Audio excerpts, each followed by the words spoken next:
성령의 감화 주사 큰 기쁨 중 주님을 찬양토록 내 믿음을 도우시네. 메마른 땅을 종일 걸어가도 나 피곤치 아니하며 저 위험한 곳 내가 이를 때면 큰 바위에 숨기시고 주 손으로 덮으시네. 주 예수님 공중에 임하실 때 나 일어나 맞이하리. 그 구원의 은총을 노래하리. 저 천군과 천사 함께 메마른 땅을 종일 걸어가도 나 피곤치 아니하며 저 위험한 곳 내가 이를 때면 큰 바위에 숨기시고 주 손으로 덮으시네.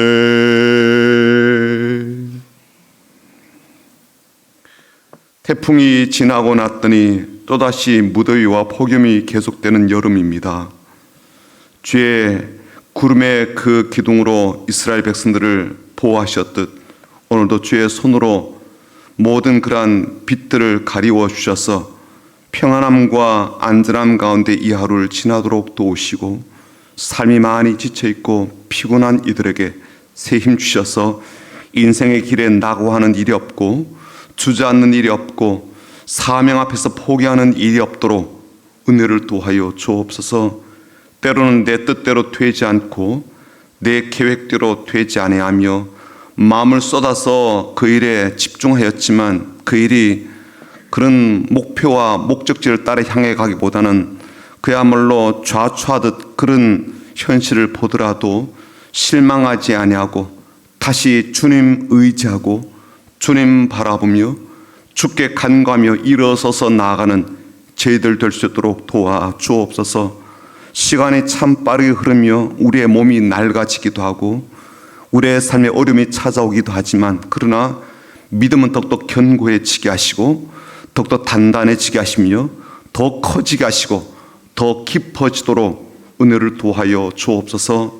세월이 지날수록 인생의 경륜이 쌓이듯 하나님 우리에게도 믿음이 쌓이는 하늘에 더욱더 많은 귀한 것들이 쌓여지게 되는 이 땅에서 참 보잘것없이 사는 것처럼 보여져도 하나님께서 보실 땐 참 귀하다 여기실 만한 삶의 걸음이 되도록 인도하여 주옵소서. 그래서 오늘도 우리가 거룩함을 추구하게 하시고 의로움을 우리의 삶과 마음에 장착하도록 도우시고 말씀으로 힘입게 하시고 기도하는 중에 성령으로 충만하게 임하여 주셔서 우리의 힘이 아닌 성령님의 능력으로 우리의 지혜가 아닌 성령님의 은사로 우리의 그 모든 그러한 마음가짐이 아닌 하나님께서 주신 그 마음으로 살아가도록 도와주옵소서. 병락한 우리 지체들에게도 하나님 이 마음 잃어버리지 않게 하시고 우리에게 주신 그 삶의 목표와 사명을 상실치 않도록 도와주옵시며 우리의 자녀들 이제 방학 끝나고 2학기가 시작되었는데 하나님 학업에도 매진하게 하시며 또 더 나아가 하나님께서 이끌어 가시고 세워 가실 그 인생을 꿈꾸며 나가는 복된 삶이 되게 도와주옵소서. 어느 곳 어떤 형편 속에 있든지 하나님 그 자리마다 하나님께서 함께 하시는 임마누엘의 복된 날이 되게 하시고 오늘도 주 앞에 간구하는 모든 기도 제목을 들으셔서 우리 하나님이 이루시고 응답하여 주옵시되 마음을 담아 예물 드린 손길과 그 삶 가운데 하늘의 복으로 충만하게 내려 주옵시고 우리 하나님께서 우리에게 참 복을 내리시는 분이심을 새롭게 경험하는 날 되게 도와주옵소서. 날마다 하나님의 영광을 보게 하시고 기도 제목대로 우리의 자녀가 하나님의 거룩하고 선한 뜻을 깊으신 뜻을 분별하여 그 뜻대로 살아들을 수 있도록 도와주옵시고 안에 질환 질고를 깨끗하게 고쳐 주옵시되 남은 생애가 더욱더 복되고 남은 생애가 더욱더 하나님께 그야말로 드릴 만하고 하나님께서 기억하실 만한 그러한 삶의 걸음을 남기는 족적의 삶이 되게 도와주옵소서. 이제 하나님 말씀을 듣고자 합니다. 이 말씀이 2000년 전에 기록된 말씀만 아니라 지금도 우리에게 주신 하나님의 살아계신 그 말씀인 것을 기억하게 도와주옵시고, 이 말씀 오늘도 우리의 삶의 양식이 되고 우리의 삶의 표대가 되고 우리의 삶의 걸음에 꼭 필요한 지혜가 되도록 인도하여 주옵소서. 예수님 이름으로 기도합나이다. 아멘. 함께 볼 말씀은 사도행전 23장입니다. 12절부터 30절까지 보겠습니다. 사도행전 23장이고요. 12절부터 30절까지 보겠습니다. 사도행전 23장 12절부터 30절까지입니다. 같이 읽겠습니다. 날이 새매 유대인들이 당을 지어 맹세하되 바울을 죽이기 전에는 먹지도 아니하고 마시지도 아니하겠다 하고 이같이 동맹한 자가 40여 명이더라. 대제사장들과 장로들에게 가서 말하되 우리가 바울을 죽이기 전에는 아무것도 먹지 않기로 굳게 맹세하였으니 이제 너희는 그의 사실을 더 자세히 물어보려는 척하면서 공회와 함께 천부장에게 청하여 바울을 너희에게로 데리고 내려오게 하라. 우리는 그가 가까이 오기 전에 죽이기로 준비하였노라 하더니 바울의 생질이 그들이 매복하여 있다함을 듣고 와서 영내에 들어가 바울에게 알린지라. 바울이 한 백부장을 청하여 이르되 이 청년을 천부장에게로 인도하라. 그에게 무슨 할 말이 있다 하니 천부장에게로 데리고 가서 이르되 죄수 바울이 나를 불러 이 청년이 당신께 할 말이 있다 하여 데리고 가기를 청하더이다 하며 천부장이 그의 손을 잡고 물러가서 조용히 묻되 내게 할 말이 무엇이냐 대답하되 유대인들이 공모하기를 그들이 바울에 대하여 더 자세한 것을 묻기 위함이라 하고 내일 그를 데리고 공회로 내려오기를 당신께 청하자 하였으니 당신은 그들의 청함을 따르지 마옵소서. 그들 중에서 바울을 죽이기 전에는 먹지도 않고 마시지도 않기로 맹세한 자 40여 명이 그를 죽이려고 숨어서 지금 다 준비하고 당신의 허락만 기다리나이다 하니 이에 천부장이 청년을 보내며 경계하되 이를 내게 알렸다고 아무에게도 이르지 말라고 백부장 둘을 불러 이르되 밤 제3시에 가에사랴까지 갈 보백 200명과 기병 70명과 창병 200명을 준비하라 하고 또 바울을 태워 총독 벨릭스에게로 무사히 보내기 위하여 짐승을 준비하라 명하며 또 이 아래와 같이 편지하니 일러스되 클라우디오 루시아는 총독 벨릭스 각하께 문안하나이다. 이 사람이 유대인들에게 잡혀 죽게 된 것을 내가 로마 사람인 줄 들어 알고 군대를 거느리고 가서 구원하여다가 유대인들이 무슨 일로 그를 고발하는지 알고자 하여 그들의 공회로 데리고 내려갔더니 고발하는 것이 그들의 율법 문제에 관한 것뿐이요 한 가지도 죽이거나 결박할 사유가 없음을 발견하였나이다. 그러나 이 사람을 해하려는 관계가 있다고 누가 내게 알려주기로 곧 당신께로 보내며 또 고발하는 사람들도 당신 앞에서 그에 대하여 말하라 하였나이다 하였더라. 아멘. 바다가 참 변화무쌍하기 때문에 다양한 바람이 불기도 하고요. 또 그에 따라서 다양한 파도가 일어나기도 합니다.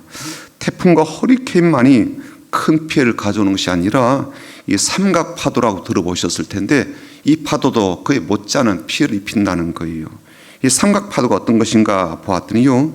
진행 방향이 전혀 다른 두 개 이상의 그러한 파도가 서로 부딪혀가지고 불규칙한 파도를 일으키고 물결을 일으킬 때 삼각 파도라 그렇게 부른답니다. 이 물결이나 파도는요 일반적인 물결과 파도에 비해서 2배나 3배 정도 이 파도의 높이가 높다는 거예요. 그리고 삼각형 모양을 이루고 있는데 그 위력이 아주 크다고 해요. 어떤 위력이냐면 이게 부딪히게 되면 큰 배까지 그야말로 이제 침몰케 하고 좌초케 할 만한 그런 위력을 가진 파도라고 합니다. 그런데 이런 파도가요 바다에서만 부는 게 아닌 거죠. 우리가 사는 사회, 우리가 몸담고 활동하는 세상 속에서도요, 아주 다양한 파도가 일어납니다. 제가 그냥 다양한 파도라고 말하지 않고 삼각 파도라고 말한 이유는 뭐냐면, 지금 사도 바울이 전혀 다른 방향에서 불어오는 파도 같은 그러한 일들을 당하고 만나고 있기 때문입니다.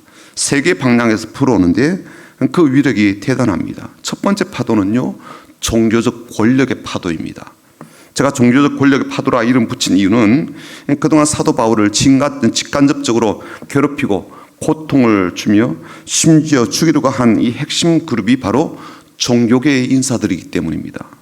대제사장들, 서기관들, 바리새인들이죠. 특별히 유대 사회에서 정치적으로 영향력을 상당히 행사할 수 있는 그런 공회원들은 대부분이 다 바리새인들입니다. 이들이 음모를 꾸미고 세력을 규합해서 기독교를 공격하고 기독교인들을 괴롭게 하는 일에 아주 큰 위협 요인이 되었기 때문이죠.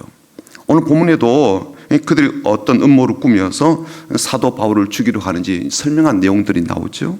사도 바울이 예루살렘에 들어오게 되었을 때 그의 행보를 눈여겨보고 있던 그러한 가운데 소아시아에서 계속해서 바울을 추적해서 이 예루살렘까지 온 유대인들이 있었습니다.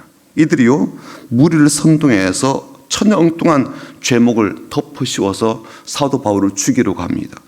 다행히 예루살렘 성내에 소유가 있다라는 제보를 듣고 달려왔던 그 관할하고 있던 천부장 루시아는요, 이 소동과 관련된 사도 바울이 로마 시민권자라는 사실을 알고 일단 그를 보호하게 되죠.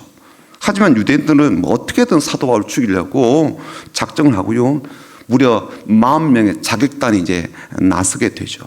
그리고 이들은 종교계 이제 권력층들과 내통을 하면서 이런 음모를 꾸미게 됩니다. 천부장에게 부탁해가지고 우리가 이제 사도 바울을 좀 더 조사할 것이다라고 불러내게 만드는 거죠. 군부대 지금 이제 사도 바울인데 군부대 밖으로 이제 불러내게 하고 그때 틈을 타서 바울을 죽이겠다는 이런 이제 음모를 꾸미게 됩니다. 예수님에게도 유대인들이 그랬던 것처럼 이 사도 바울도요, 유대인들이 그토록 증오하면 죽이려고 하죠. 그들이 가진 모든 힘, 특별히 종교적 권력까지 다 동원해서 바울 죽이기에 총력을 기울이고 있습니다. 사도 바울에게 이제 불어닥친 삼각 파도 중에 첫 번째라고 볼 수가 있을 겁니다. 두 번째 파도는요, 정치적 권력의 파도입니다. 이 정치적 권력은 로마 황제를 대신해서 유다를 다스리는 이 총독으로 대변되는 권력층들이다, 그렇게 말할 수가 있습니다. 바울이 활동할 당시에 유대 총독은요, 벨릭스 총독이 있었고 베스토 총독이 있었습니다.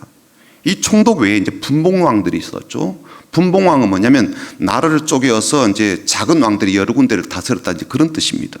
헤롯 대왕의 아들이나 이제 손주들까지 이어지는 이 세속적인 권력자들은 사도 바울에게 유대인들처럼 적대적이지는 그렇게 않았다 할지라도 그렇다고 우호적이지도 않았어요. 왜냐하면 이 사람들은요, 이 바울이 죄가 없다라는 사실을 알았음에도 불구하고 그를 감옥에서 이제 풀어주지 않아요. 유대인들이 감정을 자극하지 않고 그들 편에 서주는 한편, 또 한편으로는요, 이 사도 바울을 후원하거나 아니면 사도 바울로부터 뭔가 뇌물을 받고자 하는 그런 목적 때문에 계속해서 구금된 상태로 두게 되죠. 이들은 정의롭지 못한 정치인들이에요. 자신들의 배를 불리게 급급한 탐욕자들입니다. 사도 바울은 이들이 휘두르는 이 권력의 파도 앞에서 속수무책으로 당하게 됩니다. 아니 말로 로마 시민권을 가지고 있어도요, 이들이 마음대로 재판 기간도 느리게 되고 재판도 제대로 하지 않기 때문입니다. 이 파도 때문에 결국 사도 바울의 로마행이 자꾸만 지체가 되게 되죠. 세 번째 파도는 실제적 광풍입니다. 바다에서 일어난 엄청난 바람과 파도인데요, 사도 바울을 이제 태운 배가 드디어 이제 로마를 향해서 항해하다가 지중해 가운데 있는 그레데 섬을 지나는 중에 엄청난 파도를 만나게 되죠. 배 사람들에게는 아주 악명 높은 유라굴로 광풍입니다. 이 파도 때문에 배에 실은 화물은 물론이고 배에 담아있던 모든 물자까지 다 바다에 던져야 되는 일을 겪게 되었고, 심지어 배 사람들은 몇 날 며칠을 해도 제대로 볼 수 없는 그러한 강력한 바다 폭풍을 만난 겁니다. 이 풍랑 때문에 결국 이제 배가 좌초가 되었고 원치 않게 이제 섬에 이제 오르게 되었고 간신히 목숨을 건지는 일을 겪게 되었죠. 그런데 제가 이제 삼각파도라고 이름 붙인 이들의 이 파도는요, 분명히 서로 이제 다른 방향을 지향하는 그러한 세력인데 이상하게도 서로 결탁하기도 하고 또 이게 연합이 돼서 더 강력한 파도를 만들어내는 거예요. 이게 이제 종교계의 파도하고 정치계의 파도가 결탁하기도 합니다. 이 둘 사이 거래가 참 쉽게 이루어지고 또 한 번 또 결탁되니까요. 힘과 힘이 하나로 합쳐지니까 2배, 3배의 또 다른 힘을 이제 만들어내게 되는 거예요. 예수님 때도 그랬고 오늘 바울의 지금 때도 그렇습니다. 저는 오늘날에도 마찬가지라고 생각합니다. 지금의 시대는요, 삼각 파도만 아니라 사각 파도, 오각 파도 계속 파도가 늘어난다라고 생각됩니다. 더 강력한 파도들이 들이닥치고 있고 이게 또 서로 결탁하고 연합해서 또 다른 세력들을 만들어내고 형성한다라고 볼 수 있습니다. 물론 뭐 기독교인이 다 잘했다는 뜻은 아닙니다. 아무런 문제가 없다는 말도 아니고요. 교회가 세상 속에서 아주 거룩하게 정결하게 혹은 사명을 아주 완벽하게 잘 감당하는 공동체는 아니죠. 교회와 신자가 여전히 연약함을 보이기도 하고 문제가 많음을 보이기도 하고요. 예수님의 제자라고 말하기에는 너무나도 어설픈 그런 모습이 있기도 합니다. 그렇지만 세상의 교인들을 혹은 교회를 향하는 그 시선과 대하는 방식이 매우 이제 부정적으로 자꾸만 바뀌어지고 있죠. 교회를 대하는 방식과 바라보는 시선이요 매우 적대적이다 하는 것을 부인하기가 참 어렵습니다. 적대적이지 않다 할지라도 무관심해지고요 또 매우 냉소적으로 바뀌어지고 있습니다. 그렇다면 이런 분위기와 현실 속에서 우리는 어떻게 되고 또 교회는 앞으로 어떻게 이 현실과 상황들을 헤쳐나가야 될까? 사도 바울이 어떻게 했는지가 우리에게 교훈이 되고 어떤 마음가짐으로 그 상황들을 극복했는지가 우리에게 매우 중요한 교훈이 될 것입니다. 어제의 말씀 11절 보게 되면요, 하나님께서 사도 바울에게 주신 매우 중요한 메시지를 담고 있죠. 11절입니다. 한번 같이 읽어보겠습니다. 그날 밤에 주께서 바울 곁에 서서 이르시되 담대하라. 내가 예루살렘에서 나이를 증언한 것 같이 로마에서도 증언하여야 하리라 하시니라. 이 바울이 이제 그 로마 청부장 루시아에게 이제 이끌려서 군부대로 들어가게 되었죠. 그날 밤에 주님께서 나타나셔서 바울에게 주신 말씀이에요. 주신 말씀이 뭐예요? 예루살렘에서 나를 증언한 것처럼 로마에 가서도 그렇게 해야 돼라는 그런 메시지였죠. 사도 바울이 이 말씀을 듣게 되었을 때 아마 저는 매우 중요한 3가지 의미를 그가 받았을 것이다라고 생각하게 됩니다. 첫 번째는 뭐냐면요, 내가 너의 곁에 있지 않니? 두려워하지 말고 담대하라 라는 메시지를 받았죠.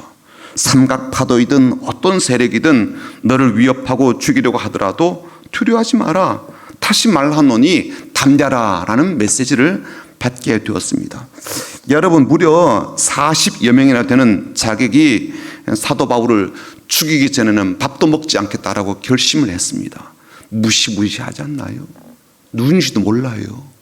그놈들이요 밥도 먹지 않고 사도 바울 죽일 거야 라고 칼을 갈고 있습니다. 어디에서 나타나가지고요 어떻게 죽일지 모른다고요. 그들만이겠습니까? 천부장이 우려해서 사도 바울을 군부대로 데려가서 보호를 할 정도였으니까 이 바울을 향한 이 선동과 소요는요 본인이 지금 로마 시민권을 가지고 있었어도 그것으로 막아낼 수 있는 것이 아니었어요.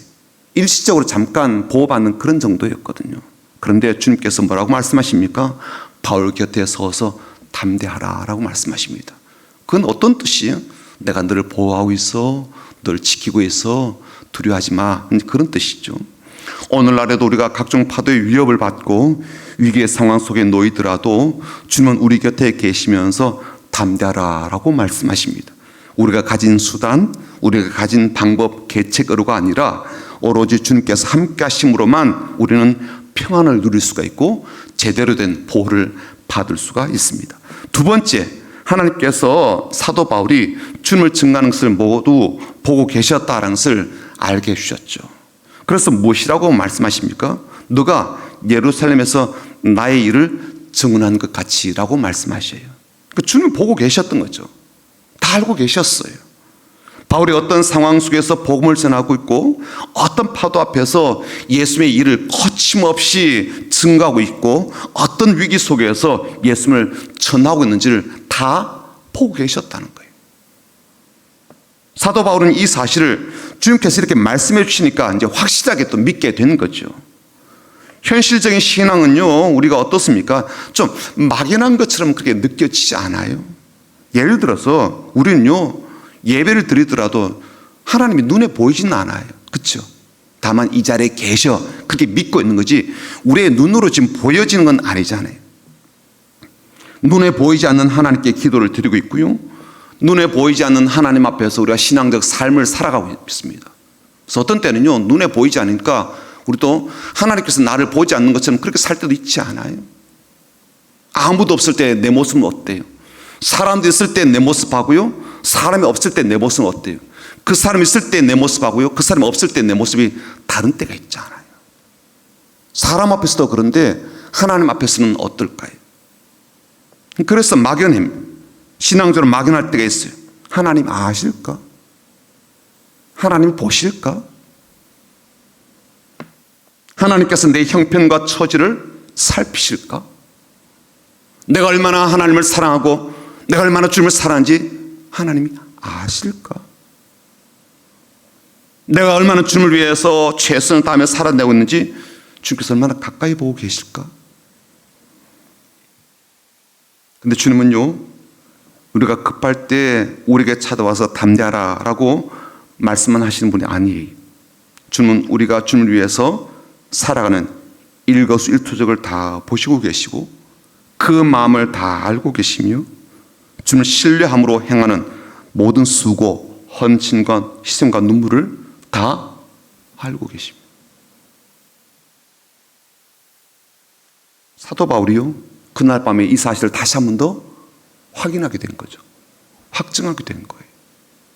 예루살렘에서 네가 그렇게 했던 것처럼 이거 보고 계셨던 뜻이잖아요. 그렇죠? 세 번째, 하나님께서, 우리 주님께서 사도 바울이 소원하는 바 로마에 가서 황제를 만나려고 하는 그 일에 대하여 이젠 하나님께서 전적으로 섭리하시고 인도하심을 확증시켜 주셨습니다. 로마에서도 증언하여야 하리라, 그렇게 말씀해 주셨죠. 당연히 마땅해야 돼, 반드시 꼭 그렇게 해야 된다라는 뜻으로 말씀하셨어요. 사도 바울이 사실은 그렇게 하고 싶었던 마음이었죠. 그런데 이젠 주님께서 그의 마음을 그대로 받으시고 그 일을 반드시 이루도록 사도 바울에게 너 반드시 그렇게 해라고 명령하다시피 말씀하시는 거예요. 사도 바울이 이 말씀 들을 때 아마 그에게 다시 한 번 더 깊은 감동이 몰려왔을 것이다 라고 생각이 됩니다. 왜냐하면 지금까지는요, 로마에 가고자 하는 것이 사실 나의 소원이었거든요. 심지어 사도 바울은요, 스페인까지 가고 싶었습니다. 그건 나의 소원이에요. 이방인의 사도로 내가 세움 받았는데 때론 여기도 가고 싶어요, 저기도 가고 싶어요, 소원을 품을 수가 있잖아요. 로마에 가는 것도 본인의 소원이었습니다. 그런데 지금 보니까 이젠 주님의 뜻이 되었더라고요. 물론 그렇게 하는 것이 바울에게 좋은 것보다도 우리 주님께 더 좋으시겠지요.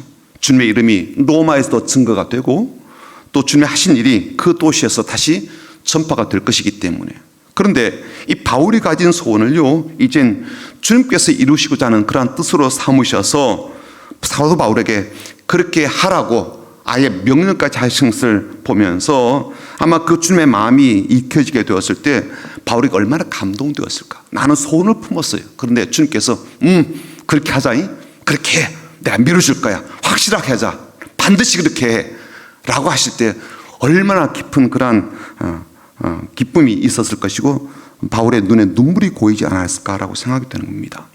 비록 삶의 사방에서 삼각 파도가 밀려오기도 하고 그 위에 배 파도가 높아서 배를 깨트리듯 사도 바울의 삶을 완전히 그야말로 무너뜨릴 기세로 밀어 닥치기도 하지만 우리 주님은 사도 바울을 지켜주실 뿐만 아니라 그의 마음과 삶과 걸음을 보시고 아셔서 이제는 사도 바울의 소원과 서원을 주님의 소원으로 뜻으로 삼으시고 그 일을 반드시 이루도록 함께 하시고 힘주시고 도와주실 것이기에 바울에게 얼마나 감사의 시간이 되었겠는가라는 겁니다. 사랑하는 성도 여러분, 오늘 저와 여러분들에게도 삶의 위기의 파도가 불 수가 있겠죠. 삶의 현장으로 들이닥칠 수도 있을 겁니다. 그러더라도 주님께서 우리의 삶을 다 보시고 아시게 더 담대함으로 나아가는 저와 여러분 되기를 주님의 이름으로 축복합니다. 그리고 주님께서 우리에게 주신 그 뜻과 목적지를 향해서 오늘도 믿음의 걸음으로 담대히 힘있게 걸어가는 저와 여러분 되기를 주님의 이름으로 축원합니다. 아멘. 같이 기도합니다.